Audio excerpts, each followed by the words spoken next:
Nolan and Wyatt's dad had a secret friendship that we weren't even in. Yeah, they were like best friends. We would go over to Wyatt's house, and Nolan, we would all be in the backyard, whatever, doing something, and Nolan would be inside on the couch with Wyatt's dad, and they would just be cutting it up all night. Yeah, Shit start to seem like it's fun and games until you start to think about the Colin Kaepernick documentary on Netflix. Things start to seem like it's all funny until you start to think about the movie Get Out. Why in the hell haven't Wyatt came out and spoke on Nolan's behalf? Were they cool, or could it have been allegedly that Wyatt's dad was sizing Nolan up, or trying to see how fast he is, or trying to just pick his brain?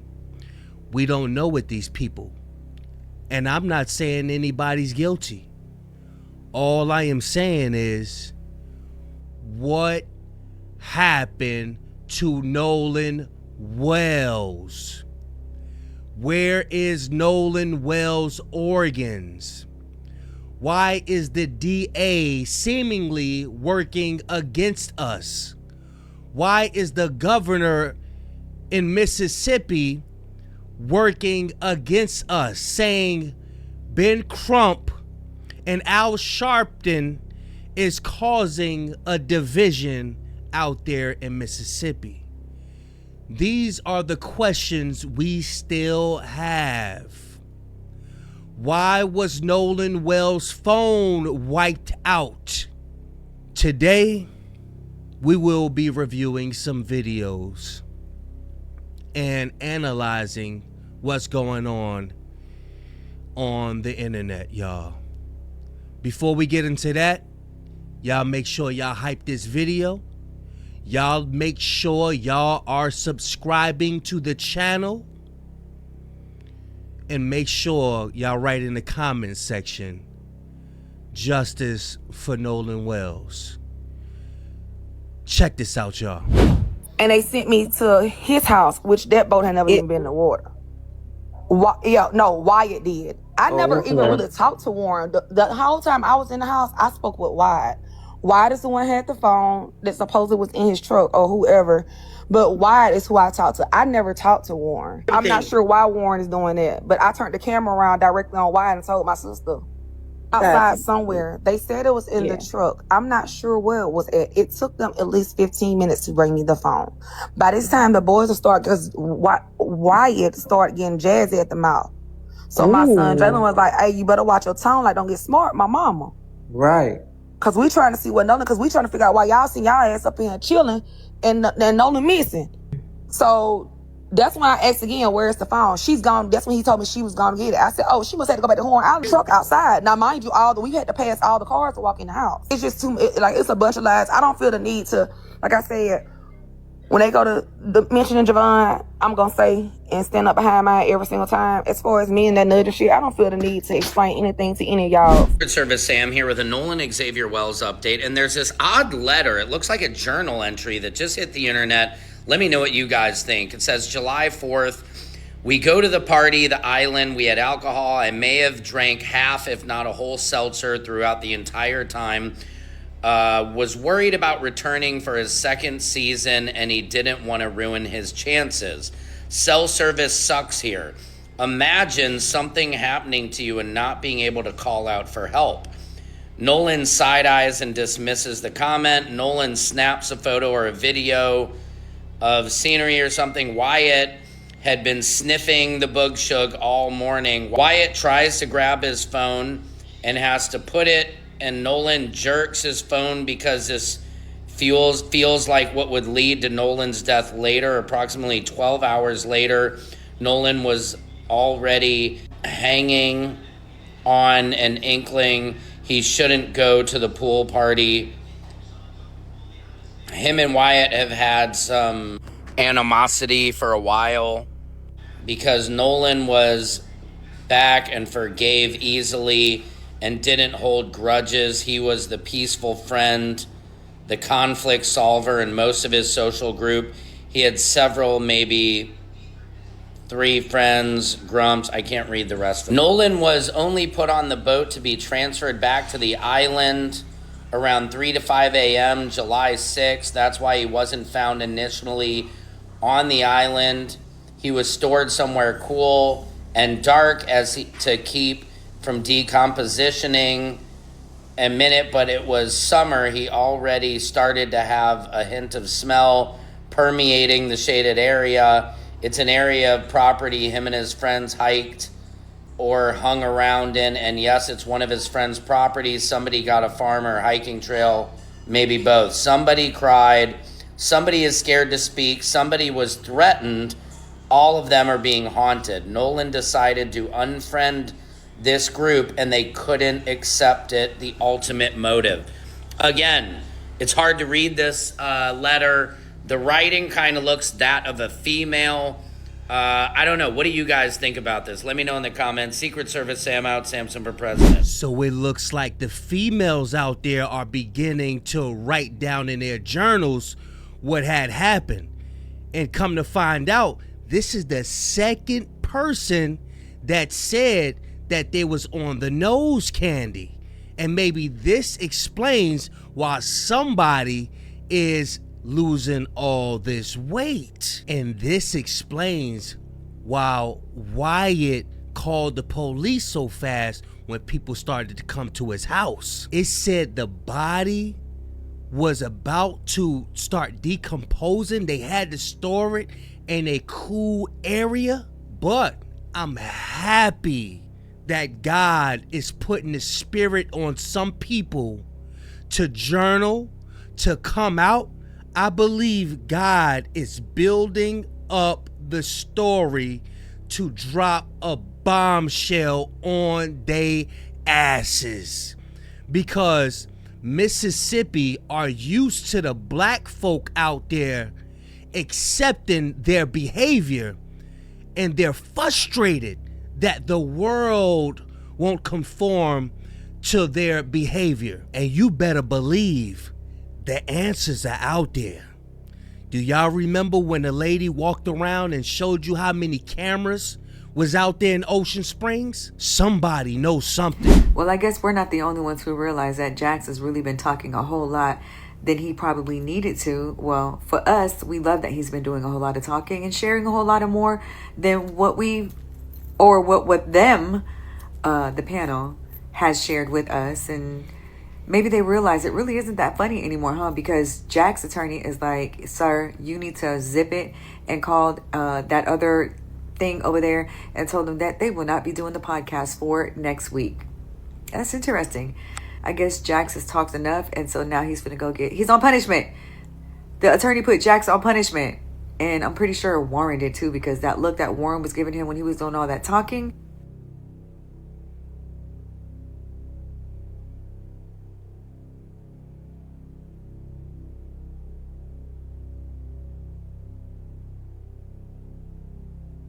But I digress. But I'm sure we'll see Jax again. Maybe.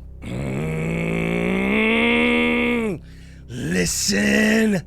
He was. I was about to say he was the peacemaker of our friend group. I mean, anytime anybody had beef over somebody, over a girl or whatever, he would go over there and start talking to him. He's like, "Man, I think this guy's actually pretty cool. Yeah, this guy's I don't think cool. we should. I think we should become friends with this guy." Yeah. And lo and behold, we would somehow become friends with the dude, even though he's getting with one of our other buddies' exes or whatever.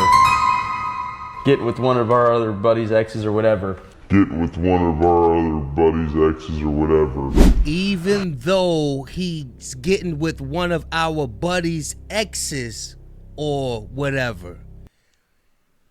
That's why he can't do no more interviews. And one thing I want to tackle, what he said prior to that. When you in a group with guys and you're the only nice one, and everybody got some shit going on with their spirit, where as though they hate when people are peacemakers, nobody's gonna like that person that's a peacemaker. I don't give a damn how much they laugh on Brandon Tatum's podcast. That's just the way it works. A lot of guys like confrontation. People think women are catty and not. No, guys are catty as hell. Some people love negative energy. So with him explaining Nolan and how he is, I understand where the hatred collide. I understand why people wouldn't like Nolan. I see why.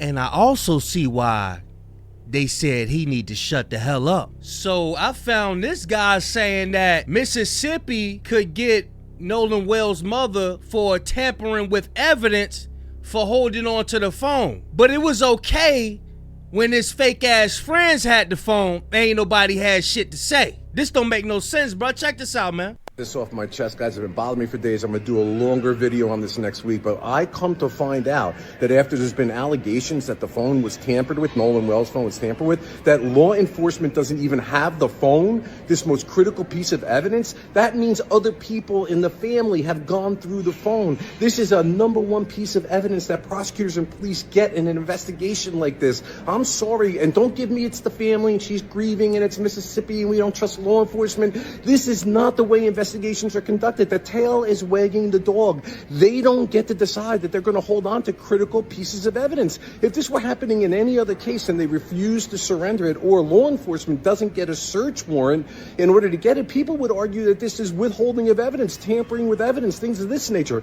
I don't know what went on behind the scenes here, but from a law enforcement perspective, as a former prosecutor, 30 years experience as a criminal trial lawyer, ran a prosecutor's office, certified criminal trial lawyer, the idea that a critical piece of evidence like the phone is not in possession of law enforcement, that the chain of custody has been broken, that people are accessing the phone when the cloud can be manipulated, 1,000 things. If Nolan Wells is the subject of foul play, trust me when defense lawyers are going to say law enforcement's failure or the family's failure to turn that phone over could have led to critical information that was tampered with, and that the phone should be suppressed as any evidence if there's evidence on there of foul play. The tail is wagging the dog. You knocked me over with a feather, and I'm sorry, like I said, don't give me the family thing, don't give me the Mississippi law enforcement thing. You don't have a right to withhold evidence from the government. You don't have a right, contrary to what the family's representatives are saying, that this happens all the time.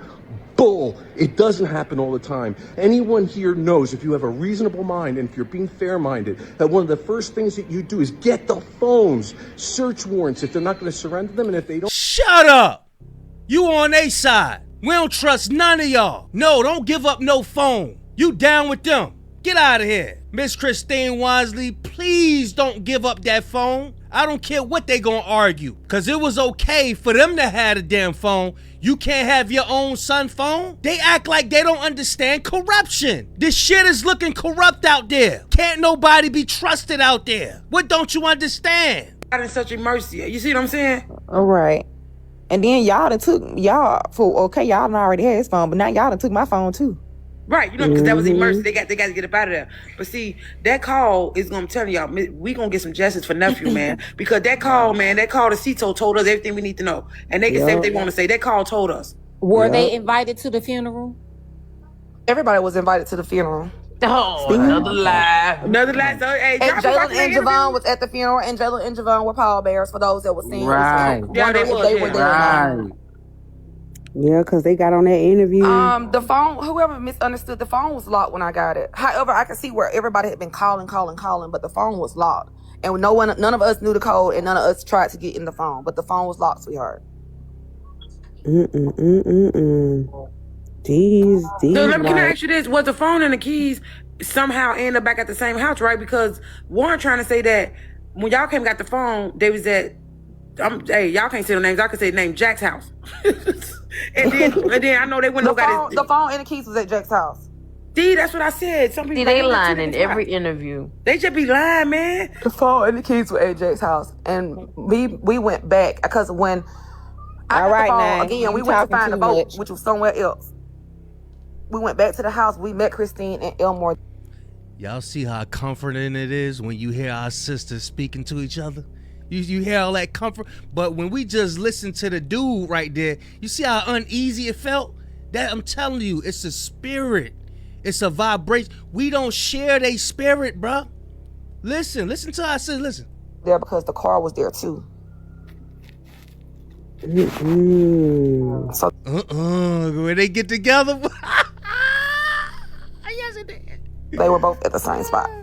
Is there any more questions y'all want to ask Shima or Simply while they still can? Yeah, cause yeah, I'm about to get on the speed, y'all. They said enough anyway. My twin at the bottom, Simply. Shima. I know, Shima. Follow me, boo. Please, just I know, follow man. me. Y'all, I'm telling y'all, we have you guys back 100%. You have all support from this panel.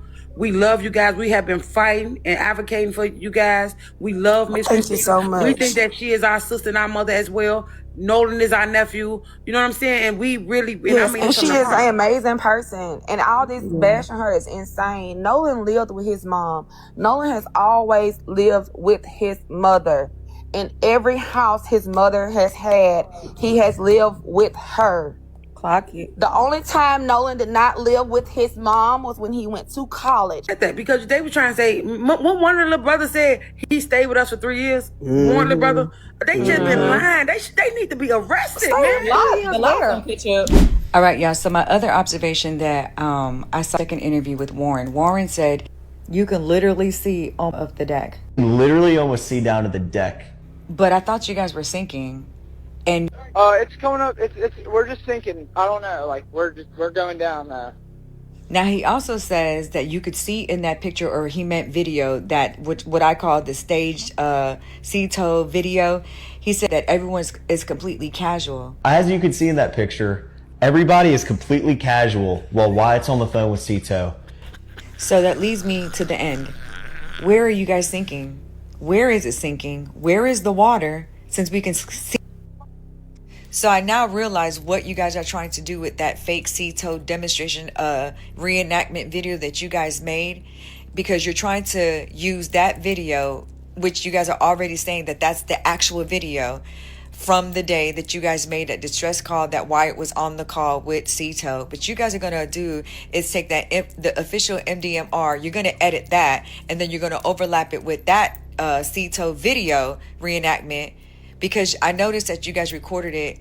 Remember, you guys recorded it, but where's the sound to that? Where's the distress in that video that is the reenactment one? Y'all ain't slick. I'm on. Oh! This is why Brandon Tatum keeps pushing. In that little video clip, he was on the phone with Cito. He says it over and over and over and over.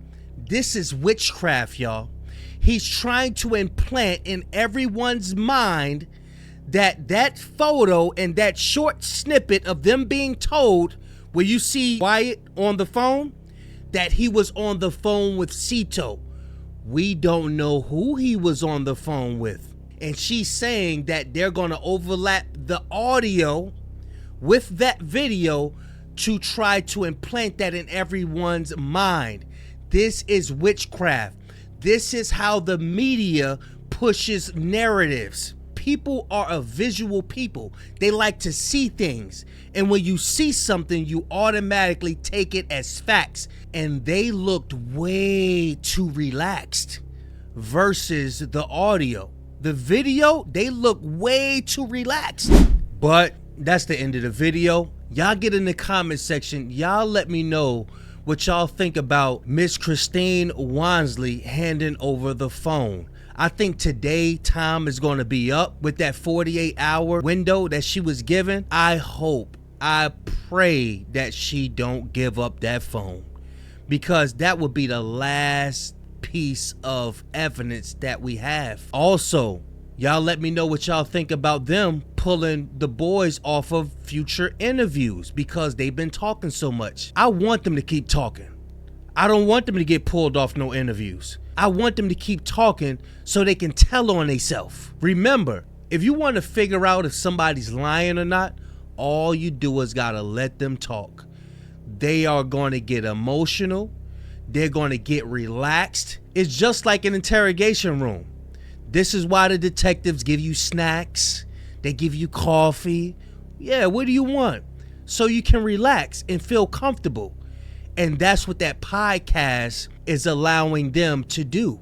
Sit back, relax, and tell on your damn self. Another thing, I think it was interesting when they said Wyatt's dad was so cool with Nolan. It made me think that he was cool with him because he probably was sizing him up, allegedly. But y'all get in the comment section. Y'all let me know what y'all think about this, man. Because come to find out, Wyatt is not cool with Nolan like he been on these podcasts saying he was. This is why it seems so unauthentic. He was like a brother to me and not answering the questions directly. We on it, y'all. Y'all let me know what y'all think, man. Big Kish signing out. I'm going, y'all.